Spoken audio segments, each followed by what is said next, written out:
जैसे ही लकी उनकी टेबल के पास पहुंचा, कोयल ने कहा, तुम फिर से यहां आ गए? मैंने तो तुम्हें नहीं बुलाया था। इस बार कोयल के इस कहे से लकी का गुस्सा बढ़ गया था। सभी लोग कोयल की इस बात से हैरान थे। लकी के दोस्त भी कोयल को बस देखे जा रहे थे। लकी कोयल की नजरों में अपने लिए इतनी नफरत नहीं देख सकता था। अब लकी क्या करने वाला था? क्या वो यहां से उठकर चला जाता या गुस्से का घूंट पीकर वहीं बैठ जाता? कोयल की बातें सुनकर लकी का मन तो खराब हो ही गया था, लेकिन आज कोयल का मूड काफी अच्छा था, इसलिए उसने लकी से कहा, चलो अब मेरा मूड ठीक है, तो अब आ ही गए हो तो बैठ जाओ। लकी वहीं का वहीं खड़ा रह गया था। अमित उसके पास आया और लकी के कानों में बोला, अरे यार तू उसकी बात का बुरा मत मान यार, चल तेरा भाई आज खुश है, तू मेरे साथ बैठ जाना, चल आजा। अमित ने कहा और उसे उसका हाथ पकड़कर ले जाने लगा। लकी भी उसके पीछे चला गया और अमित के पास जाकर बैठ गया। कोयल ये वही लड़का है ना, और तेरी ट्रीट में इसका क्या काम है? कोयल की एक दोस्त ने लकी की ओर टेढ़ी नजरों से देखा और पूछा, ये भाई बहुत ही कमाल के इंसान है, इनसे बड़ा अजूबा ना आपको पूरी दिल्ली में कहीं भी देखने को नहीं मिलेगा। कल सुबह ये पैसे निकालने के लिए बैंक में गए, पता है कौन से बैंक? New city bank.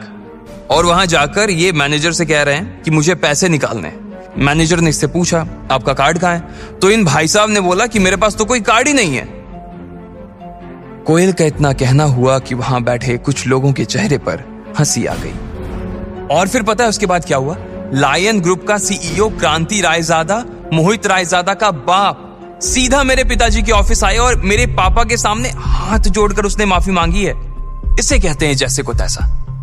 हाँ लेकिन कोयल, एक बात कहूं, मुझे नहीं लगता तेरी फैमिली ने ये प्रॉब्लम इतनी आसानी से सॉल्व कर ली होगी यार। लायन ग्रुप एक बहुत बड़ा ग्रुप है, वो दिल्ली की टॉप 10 कंपनीज में से एक है। हाँ मुझे भी यही लगता है। क्रांति रायजादा कितना पावरफुल आदमी है, इसके बारे में पूरी दिल्ली जानती है। उसके तेवर किसी से भी छुपे नहीं है यार। हाँ हो सकता है कि इसमें किसी और का भी हाथ हो। हाँ तो तुम क्या मेरे पापा को कोई छोटा मोटा आदमी समझते हो? मेरे पापा के आगे ना क्रांति रायजादा जैसे 10 आदमी भी पानी भरते हैं। वो चाहे तो एक झटके में मोहित और उसके बाप को हमारी कंपनी के गेट पर गार्ड की नौकरी पर रख सकते हैं। मेरे पापा के आगे वो जीरो है। फिर भी तुम लोगों को विश्वास नहीं हो रहा ना कि ये उन्होंने किया या नहीं? तो चलो मैं तुम्हारे सामने उन्हीं से पूछ लेती हूँ। फिर कोयल ने अपने पर्स में से अपना फोन निकाला और उसके पिता का नंबर मिलाया। फिर उसने फोन का स्पीकर भी चालू कर दिया ताकि जो भी बात कर रही थी उसे उसके बाकी दोस्त भी सुन पाए। पापा, आपने इस मैटर को सॉल्व करने के लिए बाहर से किसी की मदद ली थी क्या? कोयल, मैं कहां से किसी की मदद लेता, मेरे पास कोई रास्ता नहीं था, उसके पिता ने कहा। लेकिन वो ये भूल गए थे कि उनकी ये बात ना सिर्फ कोयल बल्कि उसके दोस्त भी सुन रहे थे।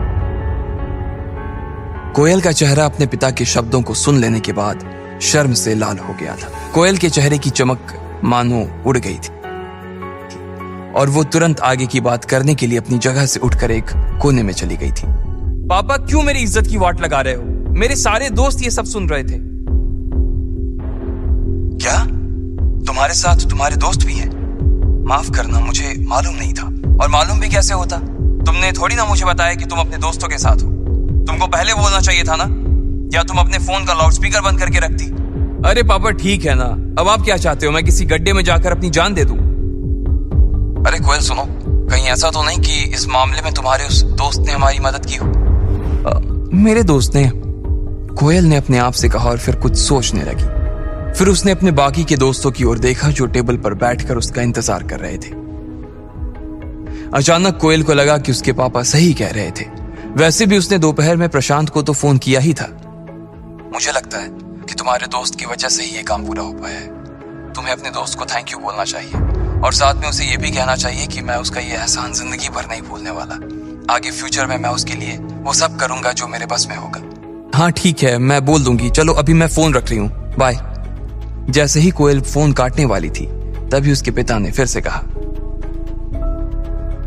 अरे एक सेकंड रुको। मुझे तो लगता है जिस आदमी ने हमारी मदद की है उसका जुड़ाव ट्रेड यूनियन के अध्यक्ष चेतन मित्तल के साथ जरूर होगा। इस मसले को चेतन मित्तल के अलावा और कोई सॉल्व नहीं कर सकता, और जो आदमी चेतन मित्तल तक पहुंच सकता है वो कोई छोटा मोटा आदमी नहीं हो सकता। कोयल ने उनकी बातों का कोई जवाब नहीं दिया और फोन काट दिया। उसके दिमाग में अभी भी शक चल रहा था और उस शक के साथ वो टेबल की ओर बढ़ती जा रही थी। दिशा, कौन था वो आदमी जिसने मेरी हेल्प की? मेरे पास तो ऐसे किसी भी आदमी का कोई कांटेक्ट नहीं है जो इतने बड़े आदमी से निपट सके। ऐसे में तुम मेरे साथ मजाक क्यों कर रही हो कोयल? अच्छा, ऐसा क्या? अब उसने अपनी नजर दिशा से मोड़कर मानसी की ओर घुमा ली थी। उसने मानसी से भी वही सवाल किया जो उसने दिशा से किया था। नहीं यार, मैं तो इस मैटर में तुम्हारी मदद कर पाने के बारे में सपने में भी नहीं सोच सकती। कोयल को यहाँ भी निराशा ही हाथ लगी थी। फिर उसने रोशनी को देखा और इससे पहले कि वो रोशनी से यही सवाल कर पाती, रोशनी ने अपनी गर्दन हिलाते हुए कहा, यार मेरे घर वालों ने तो मुझे यही कहा था कि क्रांति रायजादा के मैटर में तो दिल्ली का मुख्यमंत्री भी नहीं बोल सकता। अमित, क्या तुमने? इससे पहले कि वो आगे कुछ बोल पाती, अमित ने पहले ही नाम सिर हिला दिया था। फिर उसने गर्वित की ओर देखा। गर्वित ने कहा, देखो, ना तो मैंने और ना ही प्रीतम ने ये काम किया है। हम आज तो क्या आने वाले 100 सालों में इसे करने के सपने नहीं देख सकते। अब वहां पर सिर्फ एक ही आदमी रह गया था, लकी। कोयल लकी की ओर देख रही थी, लेकिन वो इस दुविधा में थी कि वो उससे सवाल करे या ना करे। उधर लकी भी उससे नजर बचाकर चुपचाप अपने खाने में ही मग्न था। वो कोयल के सवाल का जवाब नहीं देना चाहता था। क्या कोयल उससे भी वही सवाल पूछेगी? और क्या लकी उस सवाल का सच जवाब देगा? आपको क्या लगता है, क्या होंगे इन सभी सवालों के जवाब? कमेंट बॉक्स में कमेंट करके जरूर बताएं। और सभी सवालों के जवाब को जानने के लिए सुनते रहिए इंस्टा मिलीनियर सिर्फ पॉकेट FM पर।